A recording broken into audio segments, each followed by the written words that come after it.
Do you feel a shiver up your spine from fear? Yes, it's another story from the Nightshade diary. You know what that means. Check under the bed and make sure no one or nothing is there. Is the closet door securely shut? Then leave your disbelief behind. Amp up your imagination and hang on tight for another ride into terror and mystery. And like all good horror stories, just imagine it's a dark and stormy night. And remember, screaming like a little girl is permitted.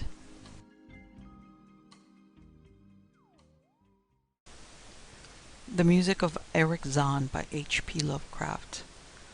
I've examined maps of the city with the greatest care, yet have never again found the Rue d'Auseil. These maps have not been modern maps alone, for I know that names change. I have, on the contrary, delved deeply into all the antiquities of the place, and have personally explored every region of whatever name which could possibly answer to the street I knew as the Rue d'Auseil. But despite all I have done, it remains a humiliating fact that I cannot find the house, the street, or even the locality where, during the last months of my impoverished life as a student of metaphysics at the university, I heard the music of Erich Zann.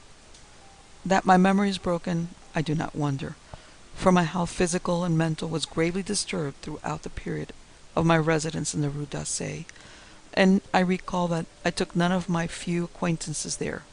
But that I cannot find the place again is both singular and perplexing, for it was within a half-hour's walk of the university, and was distinguished by peculiarities which could hardly be forgotten by anyone who had been there.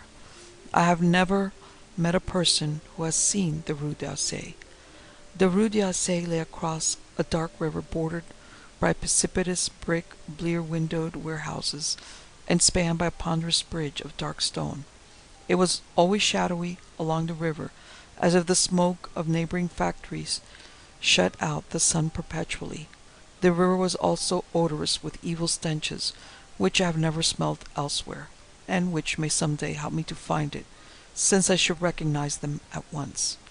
Beyond the bridge were narrow cobbled streets with rails, and then came the ascent, at first gradual, but incredibly steep as the Rue d'Auseil was reached. I have never seen another street as narrow and steep as the Rue d'Auseil. It was almost a cliff, closed to all vehicles, consisting in several places of flights of steps, and ending at the top in a lofty ivied wall. Its paving was irregular, sometimes stone slabs, sometimes cobblestones, and sometimes bare earth with struggling greenish-gray vegetation. The houses were tall, peak-roofed, incredibly old, and crazily leaning backward, forward, and sideways. Occasionally an opposite pair, both leaning forward, almost met across the street like an arc, and certainly they kept most of the light from the ground below. There were a few overhead bridges from house to house across the street. The inhabitants of that street impressed me peculiarly. At first I thought it was because they were all silent and reticent, but later decided it was because they were all very old. I do not know how I came to live on such a street, but I was not myself when I moved there.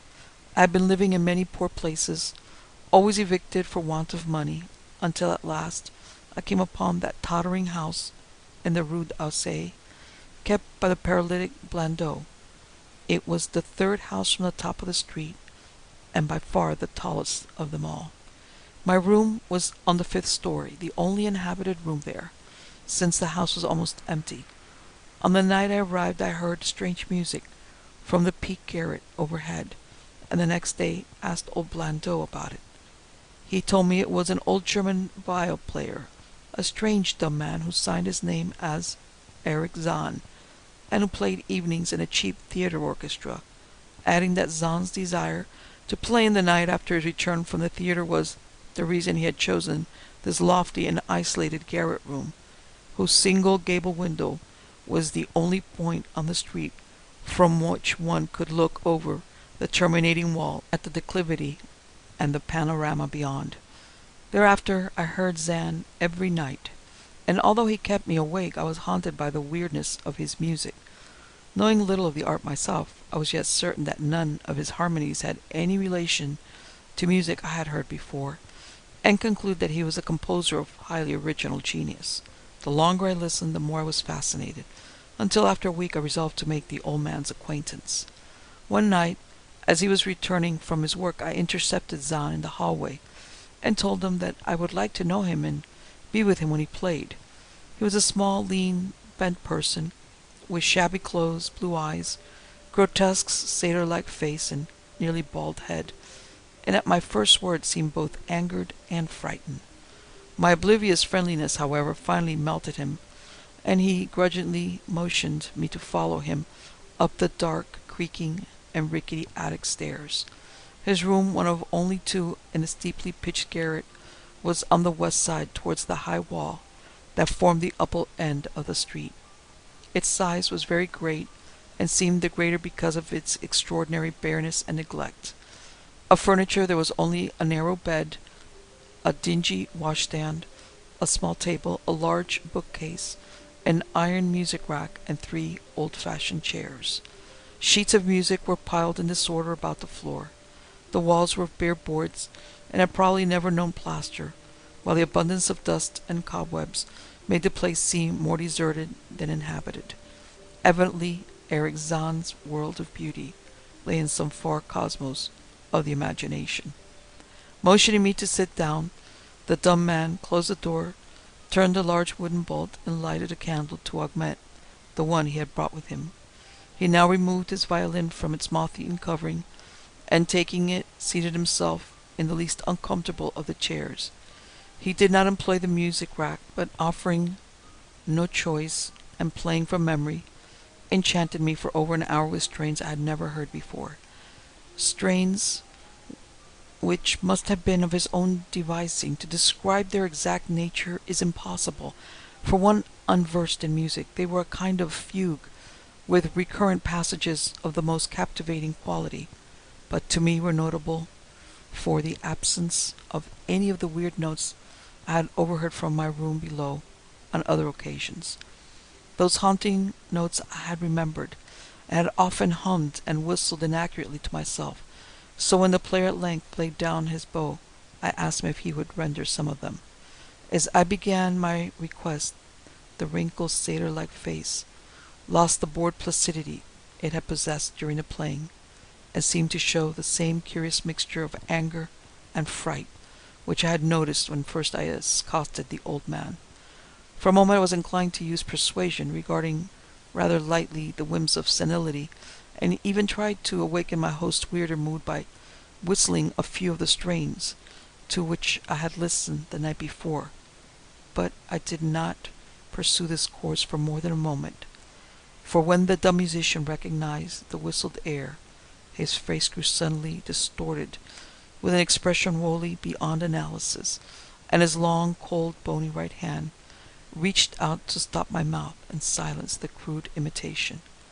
As he did this, he further demonstrated his eccentricity by casting a startled glance toward the lone curtained window, as if fearful of some intruder, a glance doubly absurd since the garret stood high and inaccessible above all the adjacent roofs, this window being the only point on the steep street, as the concierge had told me, from which one could see over the wall at the summit. The old man's glance brought Blandot's remark to my mind, and with a certain capriciousness I felt a wish to look out over the wide and dizzying panorama of moonlit roofs and city lights beyond the hilltop, which of all the dwellers in the Rue d'Auseil only this crabbed musician could see.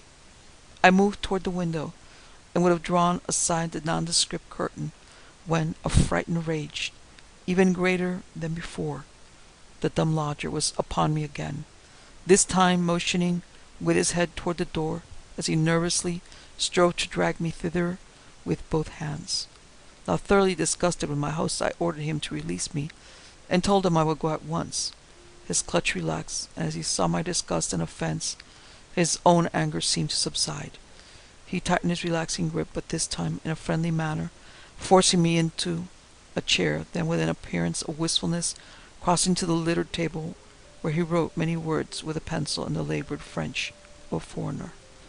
The note which he finally handed me was an appeal in tolerance and forgiveness, He said that he was old, lonely, and afflicted with strange fears and nervous disorders connected with his music and with other things. He had enjoyed my listening to his music, and wished I would come again and not mind his eccentricities, but he could not play to another his weird harmonies, and could not bear hearing them from another, nor could he bear having anything in his room touched by another. He had not known until our hallway conversation that I could overhear his playing in my room, and now asked me if I would arrange with Blondeau to take a lower room where I could not hear him in the night. He would, he wrote, defray the difference in rent. As I sat deciphering the execrable French, I felt more lenient towards the old man. He was a victim of physical and nervous suffering, as was I, and my metaphysical studies had taught me kindness. In the silence there came a slight sound from the window. The shutter must have rattled in the night wind, and for some reason I started almost as violently as did Erich Zann. So when I had finished reading, I shook my host by the hand, and departed as a friend. The next day Blondeau gave me a more expensive room on the 3rd floor between the apartments of an aged moneylender and the room of a respectable upholsterer. There was no one on the 4th floor.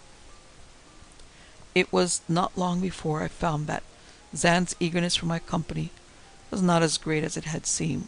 He was persuading me to move down from the 5th story. He did not ask me to call on him, and when I did call he appeared uneasy and played listlessly.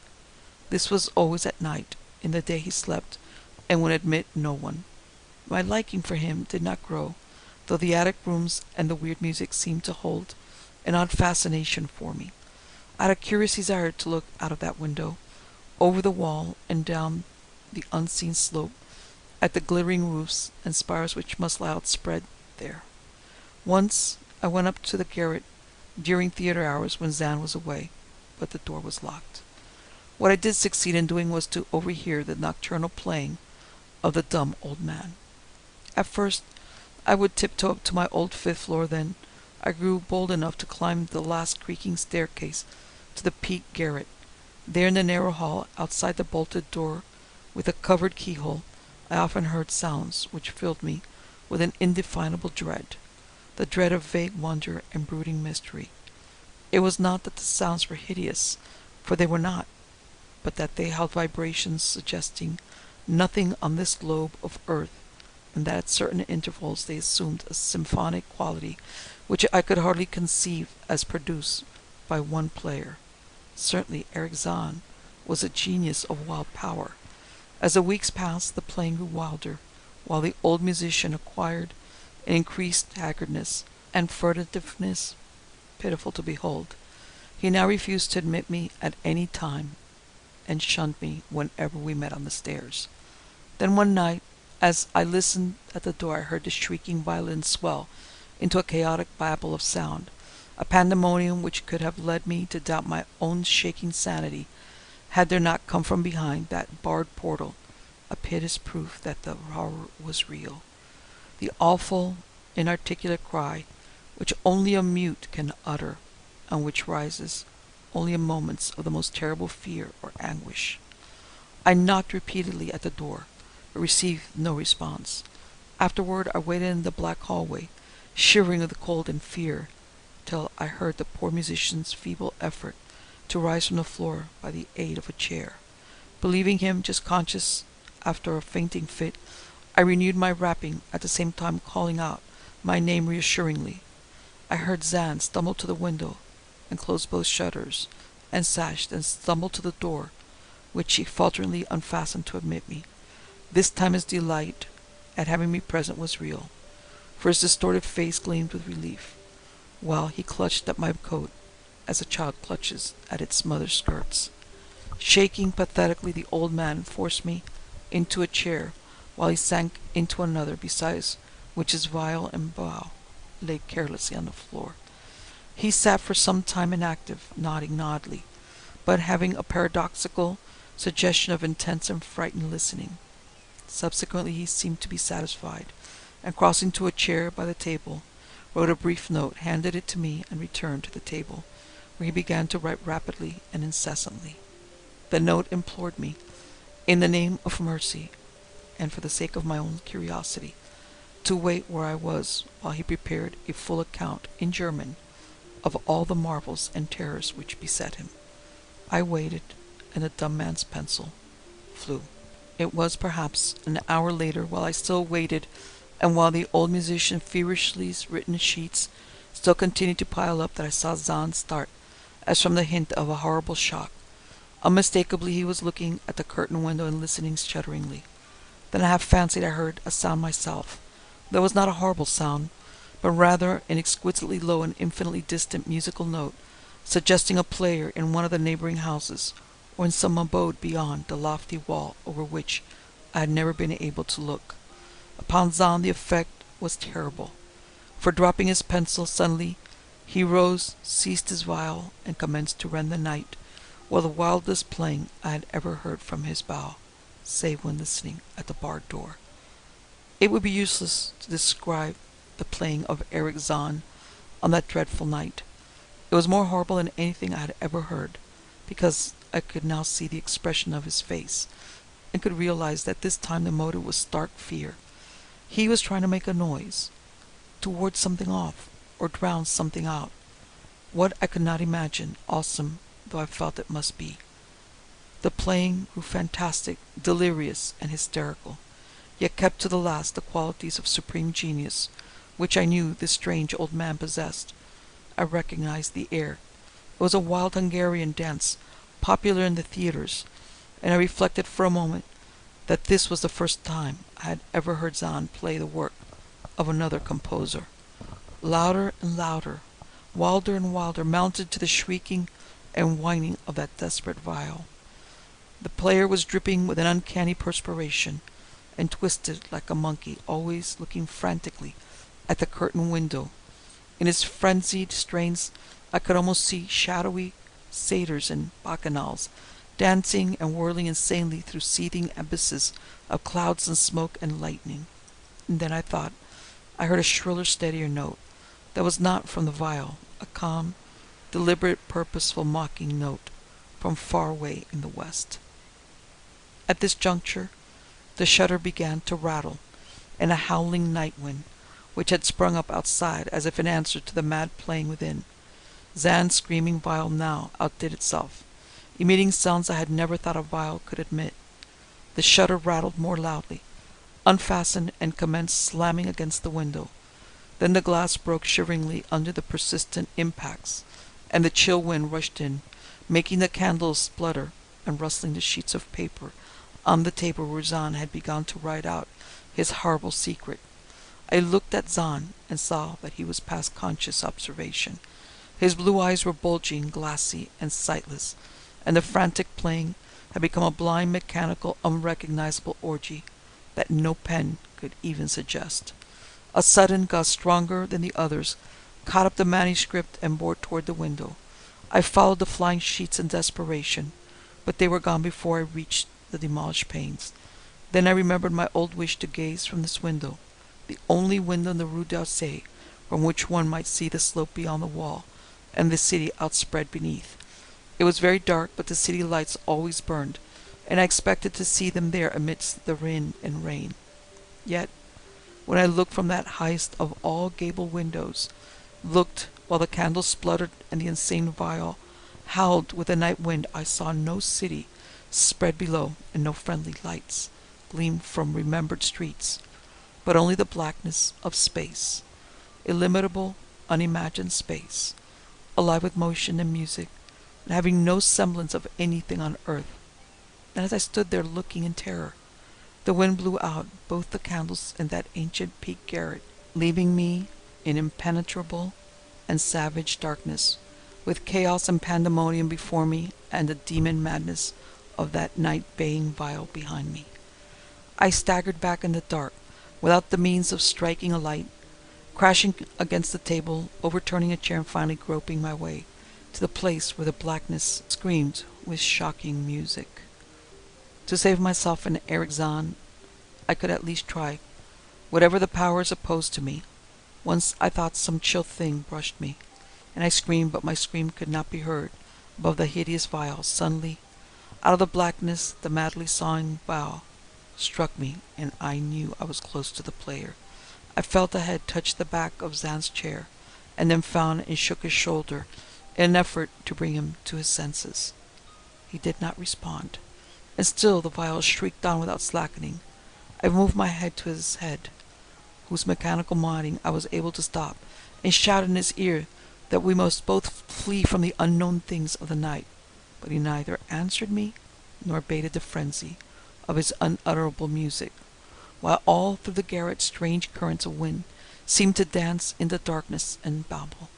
When my hand touched his ear, I shuddered, though I knew not why. Till I felt the still face, the ice-cold, stiffened, unbreathing face, whose glassy eyes bulged uselessly into the void. And then, by some miracle, finding the door and the large wooden bolt, I plunged wildly away from that glassy-eyed thing in the dark, and from the ghoulish howling of that accursed viol, whose fury increased even as I plunged. Leaping, floating, flying down those endless stairs, through the dark house, racing mindlessly out into the narrow, steep, and ancient street of steps and tottering houses, clattering down steps and over cobbles to the lower streets and the putrid canyon-walled river, panting across the great dark bridge to the broader, healthier streets and boulevards we know. All those are terrible impressions that linger with me, and I recall that there was no wind, and that the moon was out, and that all the lights of the city twinkled. Despite my most careful searches and investigations, I have never since been able to find the Rue d'Auseil, but I am not wholly sorry, either for this or for the loss and undreamable abysses of the closely written sheets which alone could have explained the music of Erich Zann. The Ghost Farm by Susan Andrews Rice. When Stephen was killed, we did not know it until nearly 30 days afterward. He went overseas in April, and it was the last of June before we knew he went out with a party of engineers to repair the railroad track and was blown to pieces by a German shell. We could not tell Matey the truth. She knew he was dead, but concerning the manner of his going she was ignorant. They were engaged. Her love for him amounted to adoration. She was an intense, emotional girl, bound to be unhappy because of her sensitive nature and strong feelings. She was under my professional care for several weeks, the latter part of the summer, suffering from a broken ankle. It is the silence, the awful blank wall between Stephen and me, that drives me frantic. She burst out one day when I was making her a visit. She had been reading a letter from Stephen, and it lay in her lap. She had a little package of his letters always near her. I know, I returned with a sigh. I, too, had lost my nearest and dearest. I wish I could consult a medium, she said, lowering her voice. How wonderful it would be to receive a message from him. I could hardly bear it, I'm afraid. Don't do it, Matey, I said. Better leave such people alone. The Ouija board, then. It seems rather like a silly game, but I shook my head. That way madness lies, I quoted. I wouldn't, Matey. Stephen lives in your heart, in your memories of him. She smiled, that pathetic little smile she had worn when she wished to appear cheerful. You are right, she answered, and changed the subject. In spite of what she had said, I discovered she was reading everything she could find about spirit communication, although I never heard of her making any attempt to reach Stephen in that way. I was very busy that fall, with influenza cases, and Matey went into Red Cross work, and when the epidemic was over, I heard she had gone to California. She returned early the following summer, looking haggard and ill. I prescribed for her, but could find nothing really wrong with her. She took long walks, and her mother told me she always went alone and resented any offer of companionship. She thought it queer, and said she feared Matey was drifting into melancholia. Matey came into my office one afternoon, and I was struck with a change in her expression. She looked happy and young. The strained misery had vanished from her face. I was puzzled. Could she have fallen in love? I ran over in my mind a list of her young men acquaintances, but none of them could I see as Matey's lover. Her mother had informed me her walks were always in one direction. Thinking of that, I asked, "Why do you always walk along the river road, Matey?" She turned a vivid pink. "You won't understand, I know, but I'm going to tell you," she replied, twisting her gloves in her hands. "In the first place, you must know Stephen and I used to plan that, when we were married, we would own a little farm, just a little summer place, you know, He used to say every man wanted to have a farm. Doctor, when I go up the river road, just past the schoolhouse, on the bank, where the road turns into the woods, I see a little farm. The fields are neat and cultivated. The house is painted white with green blinds, and the doors open into the hall, as if people lived there. Hollyhocks are growing around the kitchen door. On a table, milk pans are turned up to dry in the sun. There are some dish towels drying on a line, and at any moment I expect to see Stephen come around the corner of the house. I feel he is there, out of my sight. I wait and listen.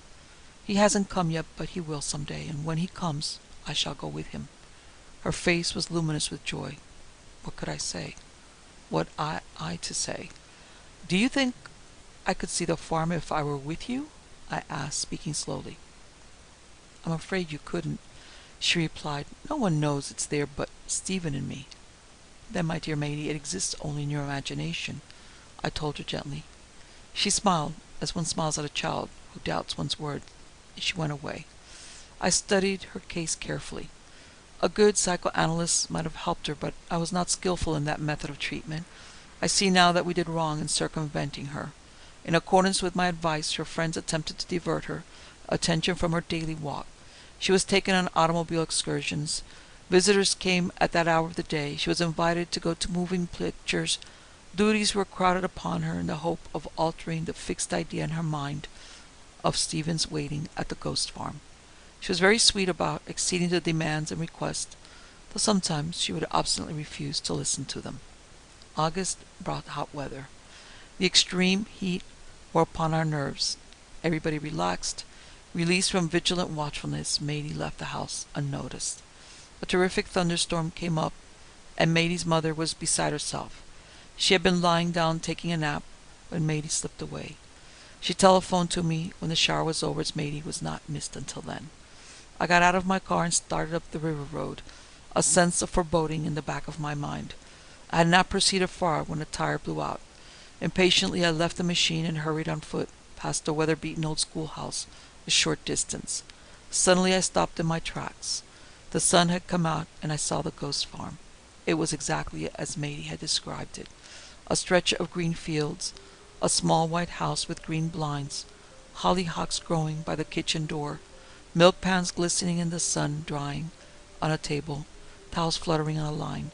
I was struck dumb, and stood motionless, hardly able to draw my breath at the strangeness of the scene. In a few minutes the vision or mirage vanished. Then I perceived a tall oak tree split in half by a bolt of lightning. At the foot of the tree lay Matey on the wet ground, a smile of rapture on her upturned face. I knelt beside her and examined heart and pulse. Nothing could be done. Her spirit had left this earthly body. She had gone to be with Stephen. The Crimson Rosary by Wright. Something happened to some of us there in the trenches of war-torn France.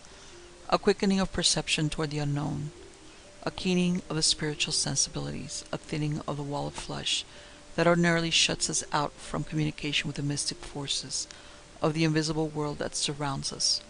After a time, once we are back in contact with a matter-of-fact, prosaic, practical world, this apparent sixth sense seems to die of inanition, but at first I can perhaps better elucidate my meaning by a tale that I shall unfold. I had been but 3 months away from the trenches when it happened. I was making a motor trip through Southern California at the time, and I come upon a deserted village. A village hoary with age, its humble adobe house buried in creepers that apparently had not been molested by the hand of man for more than a generation. I was making my way alone in a small car, and as evening was falling and I knew not how far it was to human habitation, I decided to spend at least a night there. One factor in my decision was my love for the ancient and the mysterious wherever I met with it. Scarcely any sign of the former inhabitants remained, and the place made me shudder with its similarity to a deserted and forgotten graveyard. It gave me the creeps just to walk about these streets of the dead, even with the hot California sun shining down upon the place. Back of the mission was a little cemetery, marked by some crosses that had long ago tottered from their bases, and wooden ones that had rotted into the mold. One house alone roused in me a more than passing interest and faint repulsion. Within this remained a huge wooden bed, stripped of furnishings, some other heavy furniture, and a picture or two. One of these was an oil painting of the Madonna, still bright, though it received the direct rays of the sun all morning, with a little altar beneath it. There was iron candlesticks of ancient pattern thereon, and under the picture was nailed a cross of crude design. There were some musty garments in an old chest, a woman's finery, and some coarse bits of crockery in a crude cupboard. The whole place bore the aspect of having been used at some time in the past, when the old village was inhabited. A piece of tapestry, which to my unpractised eye seemed to have been of some value, still hung, rotting and ragged, before a door leading to an upper story. I tried the heavy wooden door, but it would not give, being fast locked, with a contrivance too modern to have been part of the original ruin. I chose this house for my temporary dwelling, feeling some slight sense of human companionship therein. I made a lazy vow as I stretched myself, after a supper of sorts, on the huge bed, with such bedding as I had provided, that I would break down the door and explore the house before going on my way on the morrow. I was awakened that night, perhaps near midnight, by the most alarming play of lightning it has been my ill fortune to witness, and this in Southern California, where thunderstorms are rare. Hardened as I had become to all phases of life, I quivered beneath the bedding, as it smote the old walls with searing tongues of light. Finally, after a roll of thunder that seemed like the very voice of hell crying out to an implacable heaven, the whole room seemed filled with lambent flame, a flame which revealed to me a most astonishing thing. I was not alone in the old village. Beneath the altar of the Madonna knelt a woman. Hair of midnight blackness was wound high on her head. From it gleamed an ancient Spanish comb, from whose jewels the lightning flashed in tints of sapphire and rose. Her lace mantilla had fallen about her shoulders, which gleamed like ivory through its black meshes. Her perfectly rounded arms were lifted in white supplication to the picture face, which I could have sworn had taken on a look of living pity.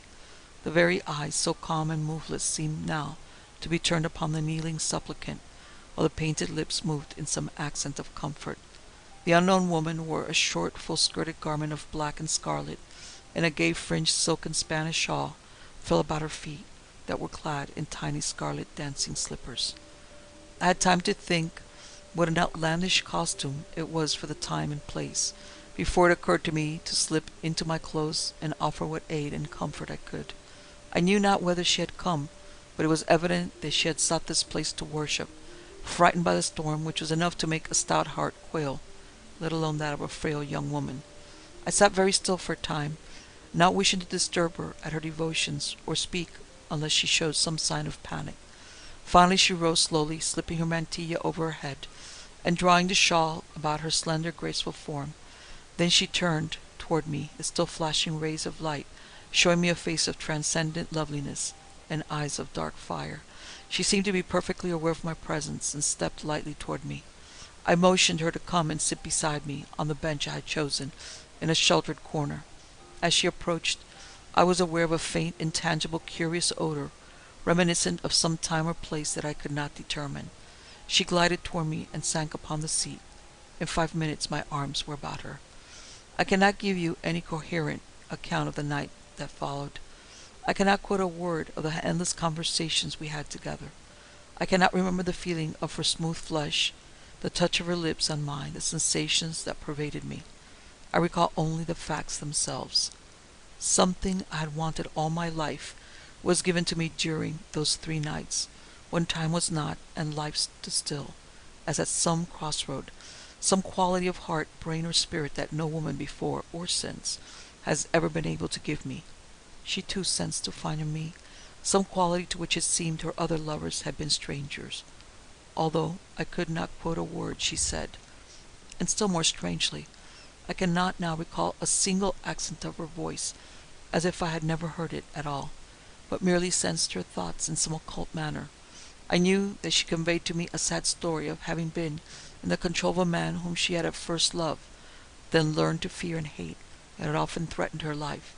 Over and over I pleaded with her to come away with me. Always the one answer met me: she could not. Although her whole soul cried out to leave this place of horrors and sorrow, she was bound fast here. By what tie I could not tell, Perhaps fears of the consequences should she leave this Pedro Gonzalez, who loved her with a fierce love that seeks to hurt, to imprison, to destroy, but knows not tenderness and pity. My love for her was all reverence, tenderness, and pity. Her love for me was a spiritual thing, like the love of an angel. I would not have hurt or harmed her for a million worlds.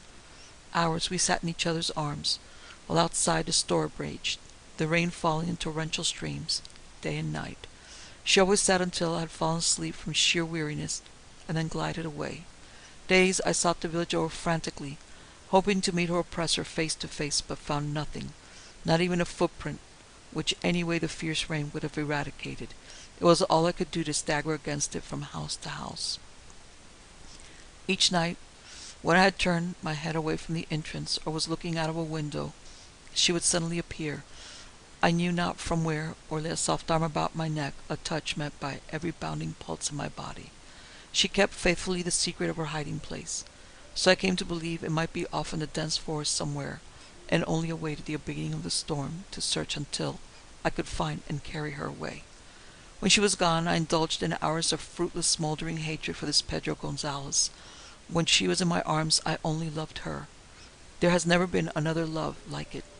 Combined of the earthly charms of a woman and the mystic charms of a saint, she appealed to the best side of my earthly nature and my spiritual, a dual lure that sometimes seemed to call the very soul out of my own body to mingle and merge with hers. It was at times as if our souls stood naked together, and our bodies did not exist. I thought the storm seemed to have something to do with my feelings, for a storm always seems to me a supernatural manifestation, and it plays upon my nerves many strange tricks. But she did not seem frightened when she was in my arms, or when I but held her hand, and so the nights went by. It was near the end of the third night, during a sudden wild quickening of the pulse of the storm, which had somewhat abated for 2 or 3 hours, that she whirled without warning from my side and into a wild dance, of such abandonment that I could only marvel. She seemed not something human, but a winged spirit of black and scarlet, a writhing, tortured, twisted flame, at times on her knees, pleading with something inexorable and implacable, again dashing to her scarlet toe-tips and flinging out defiant hands, as if challenging this imperious fate to do its worst. A sound flung out from her white throat that was neither laugh nor wail, but something between the two, a derisive, hysterical, mocking, shrilling sound that made my blood run cold. All at once our lovely intimacy, our dreamy romance, seemed at an end. She was no longer anything to me but a disembodied spirit of defiance, of sardonic woe, of unearthly mocking mirth. I sat stunned, again surprised by that strange tantalizing odor, so reminiscent of something I could not place, some past experience. Suddenly, in her torture writhing, her shawl was flung aside, and her bodice half torn from her white bosom. I caught a glimpse of a red bloody scar, and saw also for the first time that she wore about her neck a common wooden rosary, of a deep red color, with a carved ivory cross hanging pendant on it. Suddenly, in a wild gyration, the cross was jerked from the rosary and fell at my feet. I stooped to pick it up. When I looked again, she was standing in the doorway that led to the upper regions, pushing back the rotted fall of tapestry with one slim white hand. I darted toward her to touch her once, just once. She waved me back. Imperiously I halted, as if held in my tracks by a mysterious power superior to my own. Her lips moved. I caught a word. Mañana. Tomorrow. And she was gone. The door had opened at her touch. I made no effort to follow. I must have swooned where I stood, for when I came to myself in the light of a dazzling calm new day, I was lying cold and stiff on the hard stone floor. In my hand was still grasped a little carved ivory cross, whereon writhed a tiny, tortured Christ, so lifelike that I shuddered. I examined the door. The lock was rusted shut. I broke it down with my axe. Upstairs was a jumble of mouldering finery flung from chests and boxes. An antique jewel case lay open, empty and broken, on the floor. A woman's slipper and a painted fan, dim with age and dust, lay in one corner. There was no sound nor sign of life. I think I was not quite sane. I called to her. I beat and pounded upon the walls. There might be a secret door to some other apartment. At least I was rewarded by a hollow ring. Again, I beat with superhuman strength upon the adobe walls. Bits of clay fell at my feet. Again, more of the wall gave way. A wooden door came into view. I jerked it open again, that strange odor, reminiscent I knew not what. God, even now, if I could forget, but I can't. Behind that door, hermetically sealed, for how many years I shall never know, crouched the girl in dancing costume. The sun reflected from her high Spanish comb in flashes of sapphire and rose. It showed the skin stretched like drying parchment over features, still beautiful and still recognizable, glittered back at me from the scarlet satin of her little slippers. It shone upon the hilt of a dagger stuck into the white bosom, and upon a wooden rosary, crimson still by the blood that had long ago dripped down upon it from the breast of a dying girl. But the cross had gone from the crimson rosary, and all at once I knew, I recognized, that strange tantalizing odor, a war-ravaged field in France, men lying long unburied, flesh drying on human bones. I do not know how I got away. I stumbled, I fell down those time-corroded stairs. Somehow I must have found the car and driven with the fury of a man with 7 devils at his heels. I came to myself weeks later in a hospital in a town I shall not name. I never found, nor indeed sought, the path to that deserted village again. I made no effort to prove to my friends the story I told, and I flung into the sea, as a thing accursed, the carved ivory cross that I found in my pocket when I came back to life and reason.